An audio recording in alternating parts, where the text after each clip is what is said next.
Levítico capítulo 4. Eu fico muito feliz quando eu vou avançando nas leituras aqui, principalmente da lei.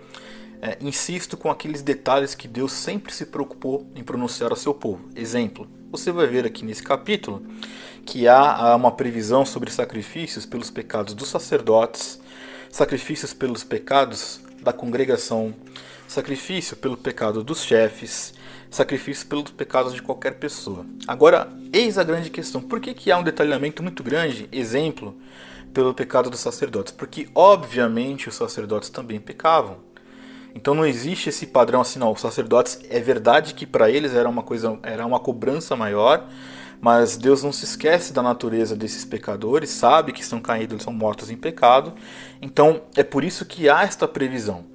Os sacerdotes falhavam e quando tinham que fazer o sacrifício pelos seus pecados, era uma ritualística diferente por causa de uma razão diferente e de um modo diferente. Da mesma forma, havia também um pecado por toda a congregação, né? Aí ele coloca como aquele pecado coletivo. Se toda a congregação de Israel cometer um pecado involuntário, e isso for ocultos aos olhos da coletividade, e se fizerem alguma coisa contra os mandamentos do Senhor, aquilo que não se deve fazer e forem culpados. Ou seja, Deus ele dá cláusulas muito específicas e muito claras acerca de o porquê está se fazendo aquele sacrifício.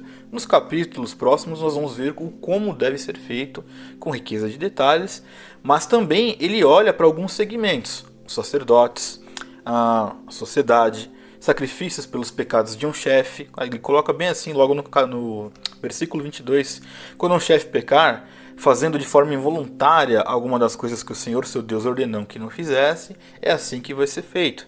E da mesma forma, ele segue orientando sobre o sacrifício dos pecados de qualquer pessoa, porque aí começa lá no versículo 27.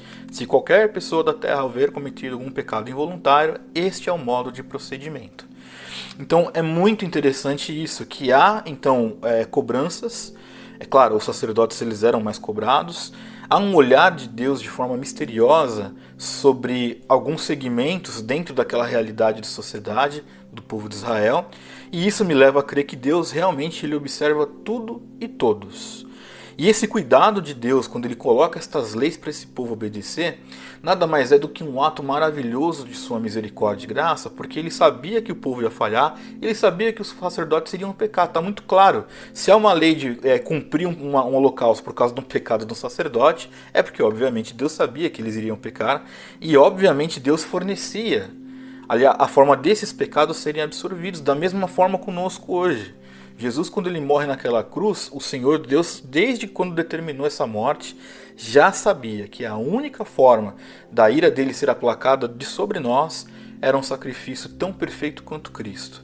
E para mim é muito difícil não ler a lei e não olhar o exemplo de Cristo. Eu acho que tem um paralelo muito bonito, muito claro e cristalino, quando nós observamos os detalhes da lei, no sentido relacional de como esse povo deveria se relacionar com Deus e honrar os seus mandamentos, e com essas ofertas para cobrir os seus pecados, para que seus pecados fossem expiados, eu consigo a todo momento vislumbrar e me alegrar pela obra da cruz.